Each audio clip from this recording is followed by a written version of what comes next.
David L. Parks of Milwaukee, Wisconsin asks, how would the overall economy be affected if there were no exemptions to the minimum wage? Ooh, great question. Some of this we have some great evidence and research on because one of the biggest exemptions to the minimum wage is for workers who have a severe disability. And you can pay, if you employ people who have, say, an intellectual disability, you can pay them, as little as like $1 an hour. Several states had gone through the process of raising their state minimum above the federal and ending certain exemptions. And so the Office of Civil Rights in the federal government has this maybe 300 page report on what happens to individuals with a disability when their kind of exempted minimum wage went away, and how did families feel about it. And it's a much more, it's not like the economic, like an economist would say, like, well, those people would be more expensive to employ, and so there might be fewer of them working.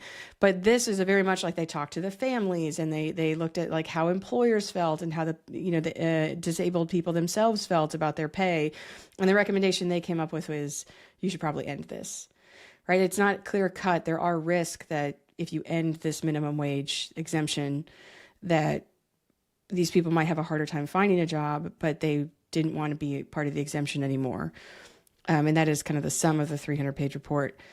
I actually think the bigger kind of upheavals would be to incarcerated persons who are also not subject to the minimum wage. And in some states, incarcerated persons who are put to task working for an industry that employs prisoners, sometimes they're paid a little bit, sometimes they're not paid anything at all.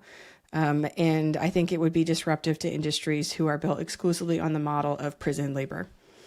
And I would love to see that happen. I'd love it. Prison labor?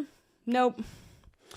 Nope. The biggest upheaval from the end of exemptions to the minimum wage would be to prison labor, in my sense, just because we have so many prisoners in the United States and there are entire industries built around using them.